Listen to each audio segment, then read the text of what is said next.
كما كنعرفوا اليوم انه حديث الساعه هو الازمه ديال الجفاف والازمه ديال الماء اللي بدون ماء لا حياة بدون ماء. للاسف الشديد اليوم عالميا ولكن خاصه احنا في المغرب عندنا واحد الازمه ماديه من بعد التدهور ومن بعد القضاء على الفرشه المائيه اللي كانت ب 77%.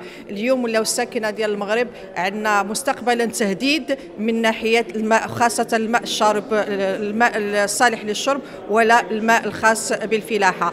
الحمد لله اليوم كاين تعليمات ساميه لصاحب الجلاله نصر الله وايده انه يكون له اهتمام بالدرجه الاولى المشكل ديال الماء. واليوم كاين واحد المشروع في جميع الجهات ونتمنوا انه يشمل المغرب باكمل جميع الجهات وجميع الاقاليم بتحليه المياه الصالحه للشرب. واملنا انه يكون تحليه مياه البحر خاص حتى للفلاحه، لان الى كان المشكل يتحل غير ديال الماء الصالح للشرب ما تحلش المشكل ديال الماء الصالح، الماء الصالح للفلاحه غتكون عندنا واحد الازمه اللي هي غادي تكون كارثه على المغرب. خاصه غادي يكون واحد الغلاء ديال المواد الغذائيه والمواد الفلاحيه اللي كيستافدوا بها المغاربه في الحياه المعيشيه ديالهم. واليوم كنشوفوا كاين واحد الغلاء في المواد الفلاحيه لانه السبب الرئيسي هو الجفاف والنقص ديال المياه. ونتمنى مستقبلا انه يكون كما غيكون الاهتمام بالماء الصالح للشرب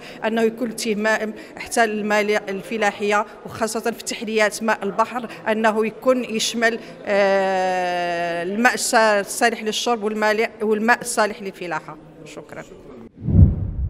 باش يوصلك جديد فيديوهات الانباء تيفي تابونوا معنا في لاشين يوتيوب وفعلوا الجرس.